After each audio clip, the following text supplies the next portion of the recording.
welcome to our Fourth Universalist service video. My name is Ember Kelly, and I'm the Director of Religious Education here at the Fourth Universalist Society. It's wonderful to have you with us today. I use she and her pronouns, and once again, thank you for joining us. What follows are selections from our service on August 1st, 2021, a service about the Psalms with Reverend Julie Taylor. In this video, you'll hear the reading as well as the reflection. Following that, we hope you will join us for a lively discussion where we dive a little deeper into the service themes together. We invite you to check out this video and audio podcast each week. We post it on our Facebook, on our website, on YouTube, on Instagram, as well as many of your favorite podcast streaming sites. If you like what we see, we hope that you will leave us a positive review. The likes, the comments, the sharing, and subscribing, this all helps to spread Fourth Universalist media further. Finally, we acknowledge that our community is based on the land of the Munsee Lenape peoples. We acknowledge their community in the past, the present, and the future. Fourth Universalist Society acknowledge that it was founded upon exclusions and erasures of many BIPOC peoples, including those on whose land this institution is located on. With this acknowledgement, we are seeking to continue this process of working to dismantle ongoing legacies of settler colonialism, white supremacy, as well as other forms of oppression. This is vital work, and we invite you to join us in this work as well. Thank you again for watching. We begin with our reading.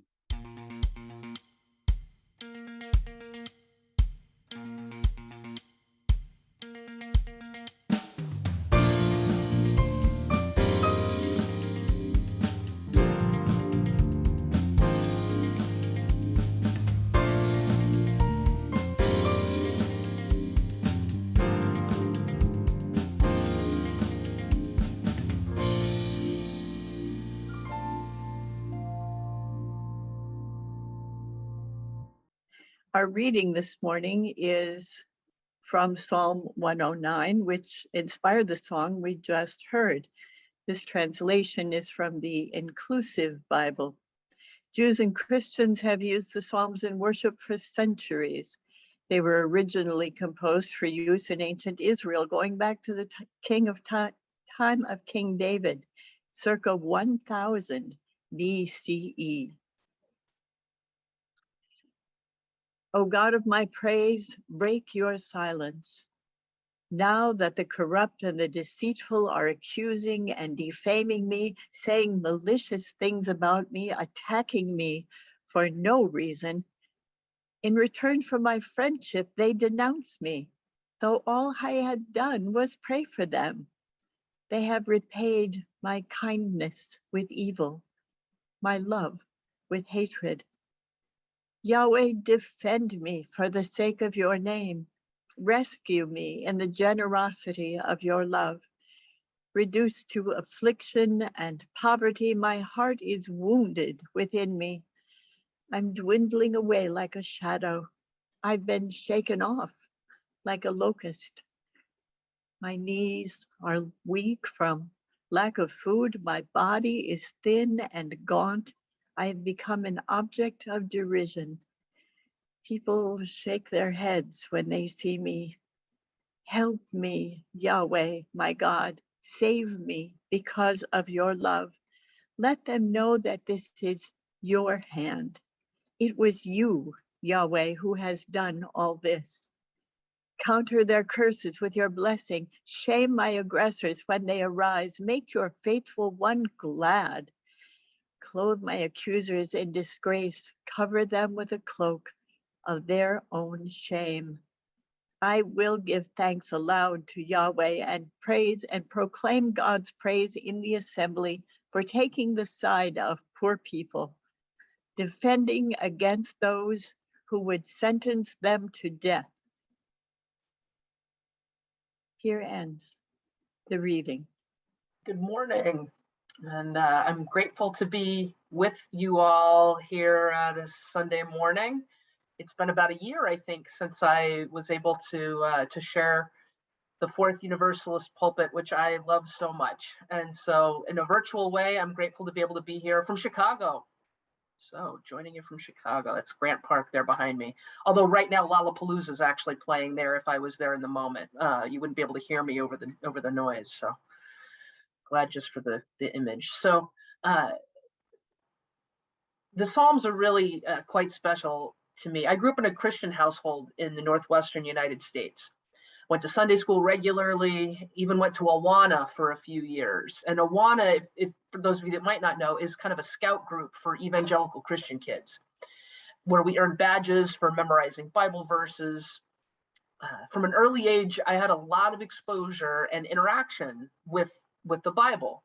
Memorizing texts and studying them, though, are two very different things. Studying texts intellectually and finding ways to live out and embody their messages is also very different. So a few years ago, I took an intensive course on the Psalms. I had never really studied the Psalms in depth, again, beyond just reading or hearing the popular ones and memorizing pieces of a few. I took this class as an opportunity to discover if these ancient texts spoke to me as a 21st century Unitarian Universalist minister. And they did. I found them relevant, inspiring, and useful in a variety of ways. The Psalms are a place where well-known imagery and poetry live, as the Psalms are cultural texts as well as religious ones. You know, as we've already heard this morning, right, I would venture to guess there's some really popular ones that most of us know about. I would guess very few of us are not aware of the Valley of the Shadow of Death from Psalm 23. Or, my God, why have you forsaken me? Now, originally, that is the opening line from Psalm 22 in the Old Testament. Gospel writers used the Psalms to bring words to Jesus's cry from the cross. How about out of the mouths of babes? That's Psalm 8. I am for peace is Psalm 120. That's just a few. The language of the Psalm surrounds us. It is part of the water that we swim in, the air we breathe, even if we don't always recognize it as such. But these were not just poems. As Psalm scholar J. Clinton McCann notes in his book, A Theological Introduction to the Book of Psalms, the Psalms are Torah, or instruction. McCann and other scholars posit that these texts describe the way God intended the world and people to function, as well as describing the very character of God itself. So another scholar, John Dominic Crossan, who's a New Testament scholar, he believes that Psalm 82 is the, and I'm quoting here, the single most important text in the entire Christian Bible. So here's Psalm 22, and this is the Good News translation. God presides in the heavenly council. In the assembly of gods, he gives his decision. You must stop judging unjustly. You must no longer be partial to the wicked. Defend the rights of the poor and orphans. Be fair to the needy and helpless. Rescue them from the power of evil people. How arrogant you are, how stupid. You are completely corrupt, and justice has disappeared from the world. They have neither knowledge nor understanding. They walk around in darkness. All the foundations of the earth are shaken. You are gods. All of you are children of the Most High. But you will die like mortal. Your life will end like that of any prince. Come, O God, and rule the world. All the nations are yours. So that's Psalm 82. And here is why Crossan believes that this is the most important text in the entire Christian Bible. Here is a quote. This is from his book. That short psalm best summarizes for me the character of the Jewish God as Lord of all the world. It imagines a mythical scene in which God sits among the gods and goddesses in the divine council. Those other gods and goddesses are dethroned not just because they are other, perhaps pagan from another tradition, or they are not dethroned because they are competition. They are dethroned for injustice, for divine malpractice, for transcendental malfeasance in office. They are rejected because they do not demand and effect justice among the peoples of the earth. And that justice is spelled out as protecting the poor from the rich, protecting the systemically weak from the systemically powerful. Such injustice creates darkness over the earth and shakes the very foundation of the world. Psalm 182 tells us how we are to be judged by God, but also how God wants to be judged by us. Everything else that God says or does in the Bible or in life should be judged by that job description. So that's Crossan, that's his interpretation. And that's a lot, as I studied, that really became important for me. The fundamental character of God is connected to doing justice, which means taking care of the most vulnerable, as described in other parts of the Psalms, the widows, the orphans, the poor, the immigrants, the marginalized. God is not God if God is not doing these things, regardless of how other people may call upon God. According to this text, God is not God if God is not taking care of people most in need and calling upon us to do the same. Now, over and over in the Psalms, God and those following God's instruction are connected to hesed, which is steadfast love, mishpat, which is justice, although it often is mistranslated as judgment, which are two very different things. But mishpat being justice, and shalom, which Clint McCann translates as comprehensive well-being for everybody. Now that goes well beyond what we normally think of as shalom as being peace. But McCann's translation is shalom is comprehensive well-being for everybody. Those three words, hesed, mishpat, and shalom, are repeated over and over in the Psalms. Repetition is a key element in studying what is important in Hebrew and in these texts.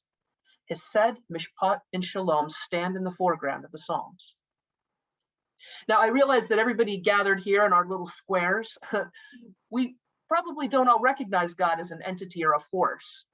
We probably don't all use that language, right? We don't consider God, some don't even consider a concept of God.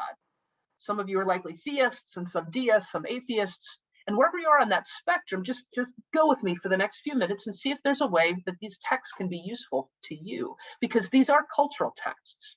They're out in the world being used. And I'm asking you to consider how we can reclaim these texts from each of our contexts. Now, to really climb into these verses, it's important to go back and get a broad understanding of the context of which they were written. The Psalms, as we read them now, were written over a long period of time. While a few of them were written pre-exile, the majority and the final form of the Psalms were written by a people who were being actively oppressed. They were written about kings, monarchs. Many Psalms are attributed to King David himself. And while the scholars don't think he actually wrote them, these are words put into the mouth of one of their greatest and fallible leaders. And it can be confusing to read the Psalms. There's a lot about enemies, a lot about crying out for vengeance, and even murder.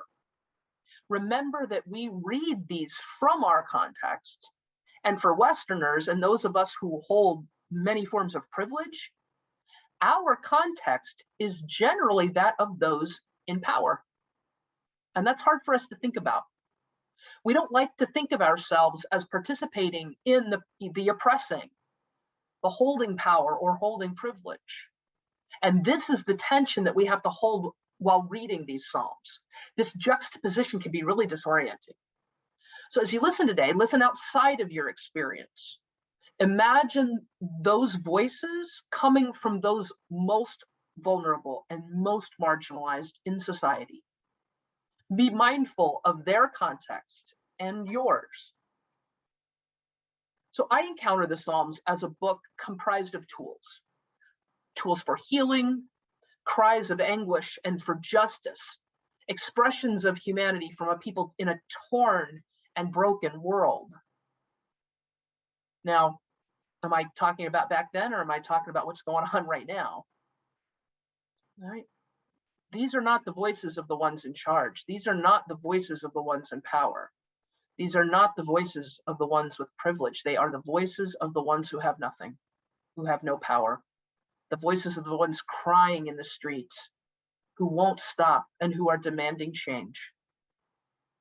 The Psalms can be read as poetry, as a description of people's struggle in an ancient time, or they can be read as instruction that is as relevant today as it was 2 millennia ago. So there are a number of styles and forms that the Psalms take. For those of you with knowledge and formal exposure to these scriptures, you may have heard the terms a praise psalm, a royal or a Zion psalm, confession, lament. These forms connect psychologically and spiritually. People beyond monotheistic traditions have spent time interpreting these texts and forms. Buddhists, humanists, UUs have used them for inspiration and done their own translations. We heard a beautiful translation by Bobby McFerrin in the form of a song just a few moments ago, right? One of the most well-known texts is this 23rd Psalm. I'm going to start here with this version, the most used. It's the one from the King James Bible. So this is the one probably most people are often familiar with. It reads, "The Lord is my shepherd, I shall not want. He maketh me to lie down in green pastures. He leadeth me beside still waters. He restoreth my soul. He leadeth me in the paths of righteousness for his name's sake. Yea, though I walk through the valley of the shadow of death, I will fear no evil, for thou art with me.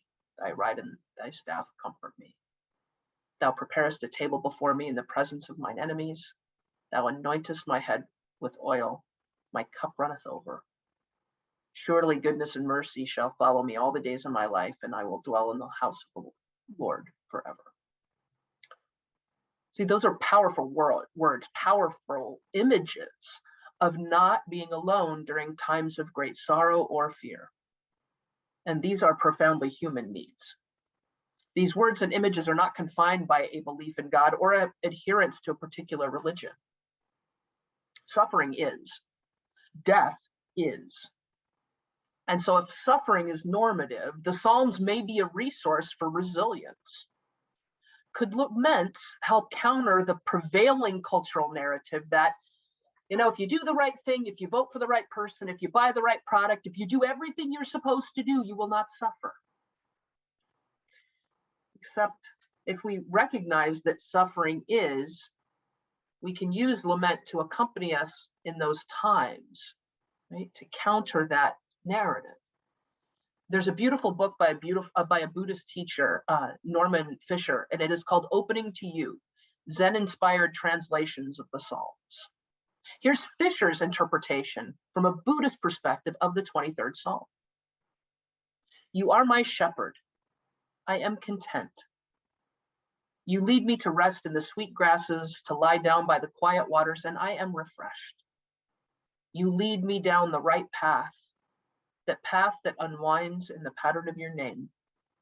And even if I walk through the valley of the shadow of death, I will not fear, for you are with me, comforting me with your rod and your staff, showing me each step.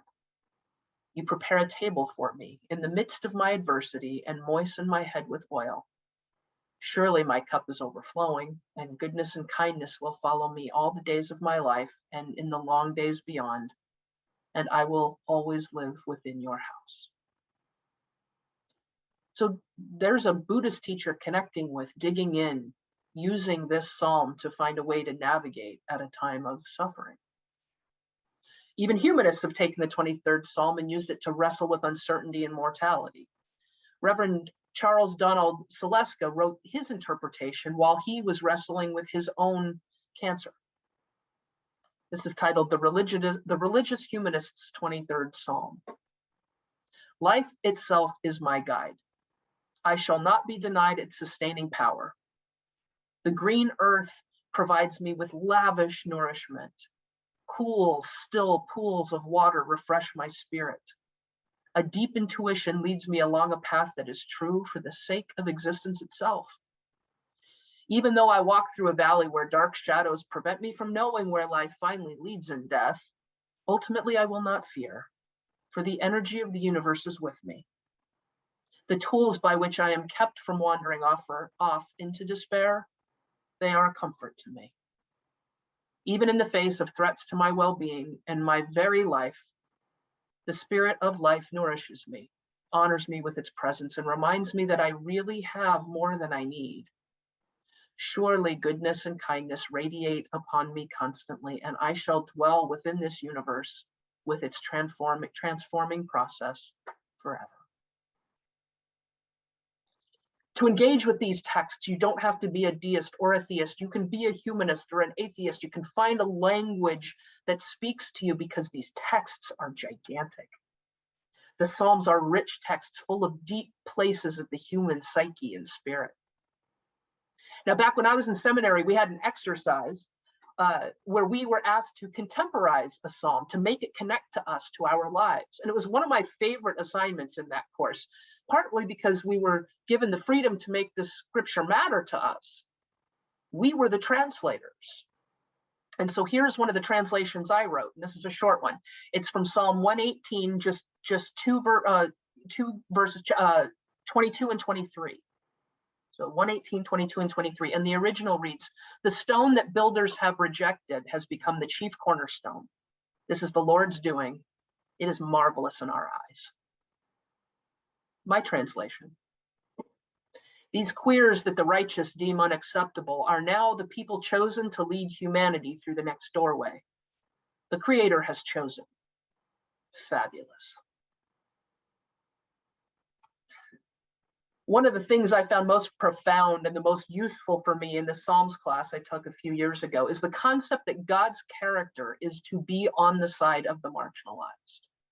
The instruction of the Psalms is for us to do the same.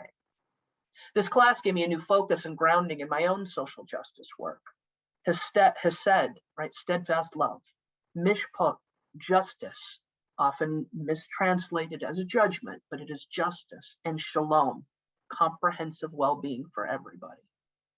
The Psalms are very clear that in general, things are pretty messed up in the world. Check out parts of Psalm 73 where the psalmist has just had it. Feels to me, really, that it could be written today. And here it is, verses 2 through 8, Psalm 73, 2 through 8. "I had nearly lost confidence. My faith was almost gone because I was jealous of the proud when I saw that things go well for the wicked. They do not suffer pain. They're strong and healthy. They do not suffer as other people do. They do not have the troubles other people have. And so they wear pride like a necklace and violence like a robe. Their hearts pour out evil and their minds are busy with wicked schemes. They laugh at other people and speak of evil things. They are proud and make plans to oppress others." Now, I can feel that one pretty regularly and pretty closely. And this is also where things get complicated because there are times I can also be complicit in wicked behavior as well. But by recognizing my complicity and slowing down, taking that apart, making different decisions, that's the spiritual work of being a Unitarian Universalist. It's one of the things that makes it complicated to be a Unitarian Universalist, right? We say we're willing to jump into those complexities and find the textures. How do we do it? Do we do it? The wicked prosper. God's not punishing them. In fact, they seem to get rewarded. That gels with a lot of what I've experienced in life, and certainly it's what I witness around me every day, politics, corporations, business, even between people. When you look to the big stage, you often hear people exclaim that God is on their side, and they use their success as proof.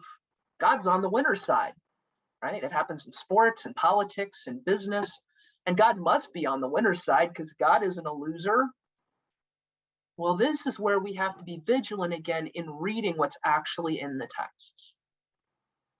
When I read the Psalms through the lens of Psalm 82, I think that one where we started, where God's character and the character of the way the world is designed to work is that of steadfast love, justice, and comprehensive well-being for everybody, I start to recognize that God does not express God's self through power. Power is not where God is. God expresses God's self through solidarity and love, particularly in solidarity and love with the poor, the widows, orphans, immigrants, and those who are most marginalized. McCann says, this is a quote, "If God shows any partiality, it is only to justice, defined as the systemic creation of conditions that make life possible for all, especially for the ones whose lives may be the most threatened and vulnerable." Now, in the Unitarian Universalist world, some interpret God as love. And we aren't the only ones who do this, by the way. But if we do this, a UU interpretation would be that the character of love is that love expresses itself through solidarity and justice with the poor, the needy, the widows, the orphans, the immigrants. To be on the side of love means to be on the side of those most marginalized. Now, let me be clear. You can have privilege and power and be on the side of love, aligned with God. It is there in many other Psalms where the psalmists cry out to the kings and the monarchy to get back to doing what they're supposed to be doing. The call of the Psalms is for those of us with privilege. The call of the Psalms for those of us with privilege is that we use our power. We use our privilege in service of those who don't have it, to align ourselves with them. Now, we're in uncertain times right now, terrifying times for some of us. It can be easy to get stuck, to get overwhelmed, to be afraid, to not know what to do, to freeze. When those times come to you, I offer the Psalms as a tool to take action. There is anger in the Psalms, great anger and great grief coming from a people who are being killed and enslaved. If you read the Psalms, you will read cries for vengeance. Don't be afraid of the cries. Remember your context and theirs are different. These are prayers coming from people who have no power to carry the hurting that they call for out. These are prayers to their God, crying out to their God for some kind of justice to be done. And sometimes that justice looks like hurting them the way they're hurting us. Now, that's different than our current context. And when we read those words, if you find yourself thinking in your head, hey, that's a little too rough, that's not the right way to ask for justice, maybe it's time to hold on a second and think back and remember who's doing that cry and what it's about, right? There's echoes of this today. Grief and anger are deeply connected. They are real and they are legitimate and they are useful. Privilege often lets us downplay and ignore the grief and anger of others so we don't have to feel it in ourselves. Again, Clint McCann says, quote, "In the face of monstrous evil, the worst possible response is to feel nothing. What must be felt is grief, rage, outrage. In their absence, evil becomes an acceptable commonplace. To forget is to submit to evil, to wither and die. To remember is to resist, be faithful, and live again." Quote. So this colleague of mine, Richard Bruxford Cooligan, who wrote Move, actually was working on my doctorate with him. He's written an album of contemporizations of the Psalms. Right? These words again, move, from 109 in his song Move. "Do not be silent, move, let anger bring change. No one is an island. Move. Things can't stay the same. Stay by the ones who are oppressed. It's time to do our part. Where they have cursed, we vow to bless. It's time for action now. Speak truth to power and let love rule. It's time to use our voice." See, for me, reading the Psalms now give depth to living on the side of love, taking actions aligned with the margins, embracing the times of praise, of grief, of anger, of celebration, using the tools of the past to bring about a future with hesed, mishpat, and true shalom. May it be so. Amen, and blessed be. I'm really excited to get to sit down with Reverend Julie Taylor today to dive a little bit deeper into this message. It was one that was particularly interesting to me because I have had some experience learning about Psalms in past undergrad and grad school experiences. And so I had to resist my urge as I put together the Time for All Ages to not give a grad school level message, but instead to find something a little bit different. But I'm excited to get to now dive a little bit into the Psalms together with you. So Reverend Julie, great to have you. Thank you. It's good to be here, Amber. I appreciate this. So I'm Reverend Julie Taylor. I'm a Unitarian Universalist community minister. My primary vocation at this point, or maybe not my primary vocation, my location of ministry is I'm the Senior Director of Contextual Ministry and an affiliated faculty member at Meadville Lombard Theological School in Chicago. Ooh, good old Chicago. Yeah. I grew up in the Chicago area, so. Oh, okay. Up in Kenosha. Okay. It's a familiar area for me. Nice. Nice. Well, and so speaking of, you mentioned a little bit in the message that you came from this background of having the Psalms, an evangelical sort of background. Am I correct in that understanding?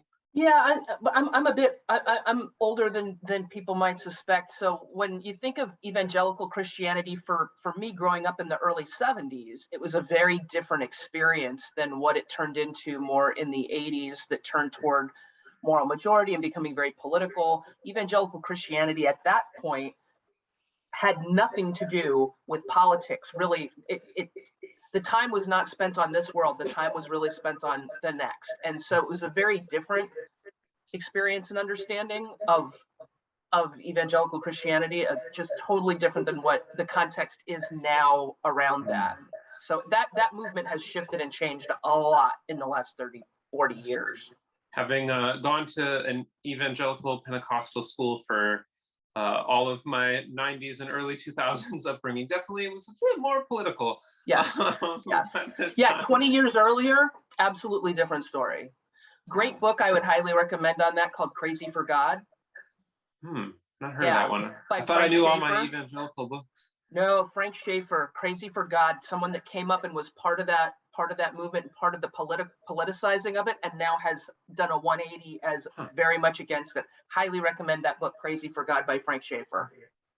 Definitely, I'm gonna have to check that one out. Yeah. So you use, and growing up in the evangelical world, that's a little bit of a difference in like kind of how you interact with like scriptures. Definitely.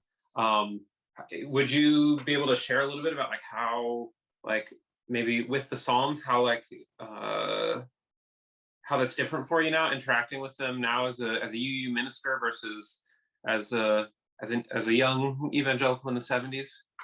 Well, for sure, and it wasn't exclusively the Psalms, but when I was younger, we memorized a lot of Bible and Scripture. It was a lot of memorization. You can awards, in all kinds of accolades to being able to really commit the text to memory, but also to heart. And that was definitely part of this. To be able to live it out was to know it. You needed to know it that deeply. And there's even there's text even in the Old Testament Song of Songs or Song of Solomon, depending on how you take that, right? There's even language in that about having this text and like writing it on your arm, writing it on your body, having it part of. So that's not a new experience, right? And so to learn, and when you're younger too, learning, you may not be reading when we're pre-literate. Memorization comes into play with that. So memorizing from a really early age, just wrote. Now, as I got older, reading the Bible in particular in my younger, like high school and younger years, there was different criticism that happened that came from my own ideas rather than that was more criticism rather than critique, rather than understanding it from other points of view. And I certainly wasn't being taught at that point. It just wasn't part of the lexicon, I don't think, certainly within our household, although it might have been by now. I think my parents would be doing things differently. But we were interpreting everything from where we are now, as opposed to interpreting the texts from where it was written and from the time it was written, and trying to understand it in its own language, and then applying those lessons to now.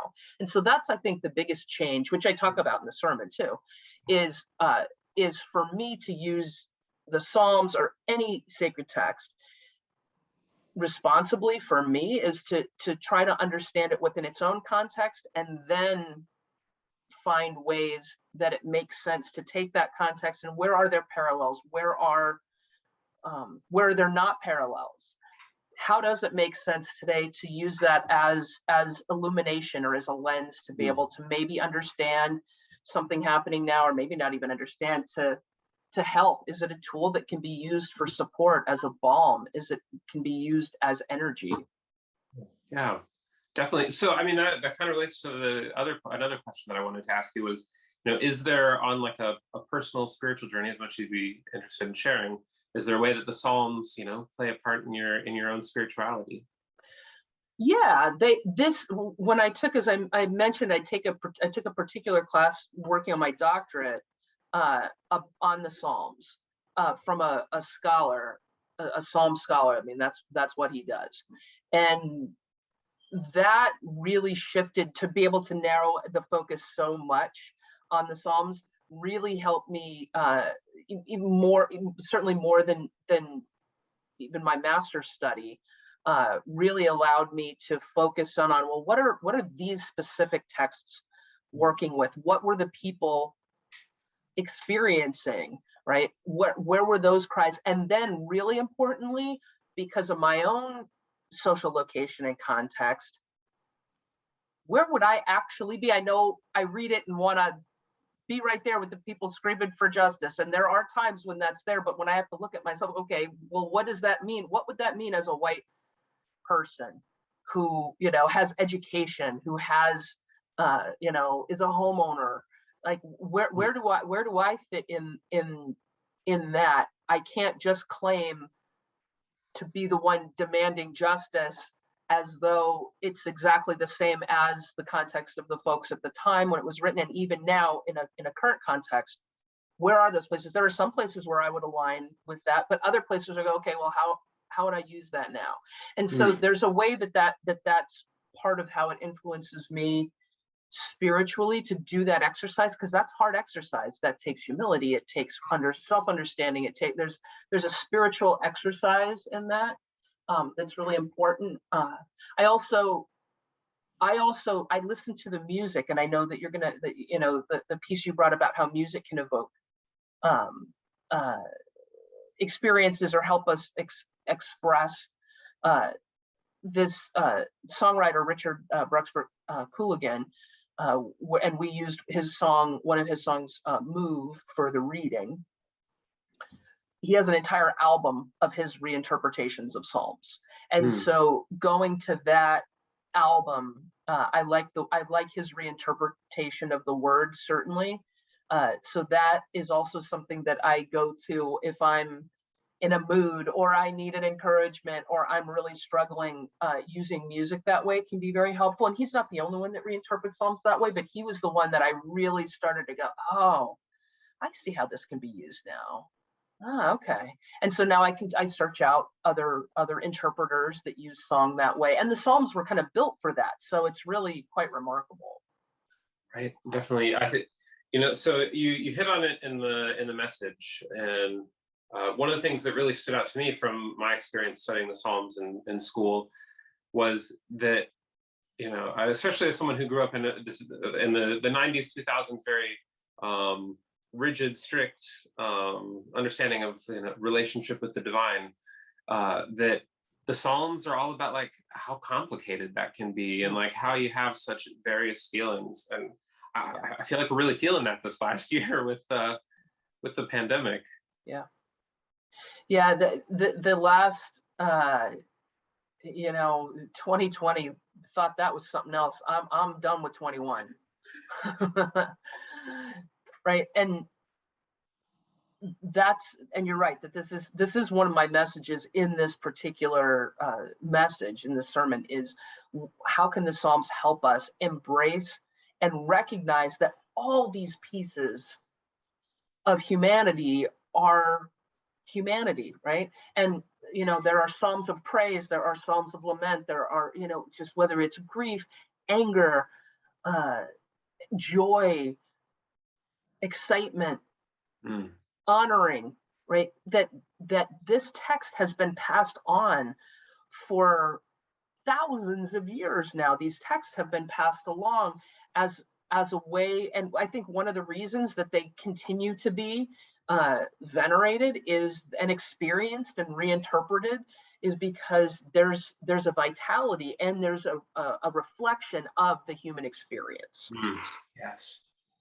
Yeah, that being able to see the humanness and see that the writers were people, you know, going through real experiences and being open and frank and honest about how they were feeling. You know, why am I forsaken? You know. Yeah, and they weren't always pretty, right? It's not always it's not necessarily the triumph, right? These were not written by the victors. Right? These psalms, these words, these poems were written by people who had lost. Definitely. And that's a different place to come from. They sometimes are used in other ways and interpreted in other ways to be used to do harm. Unfortunately, the text, this sacred text, along with others, certainly have been misappropriated and misused in that way. So for me as a Unitarian Universalist minister too, it's also important to reclaim those pieces and go, that's not it. That's not it. It doesn't have to be all of it. And I don't even think that's what the writers were. It's not what the writers were, where they were coming from. It's the opposite. It's important. Yes, important to think about in our spiritual journeys. Reverend Julie, thank you both for joining us at Fourth today, but also for sitting down with me to be a little bit of a Psalms nerd for a minute. Well, thank you. Great to get to sit down. Thank you.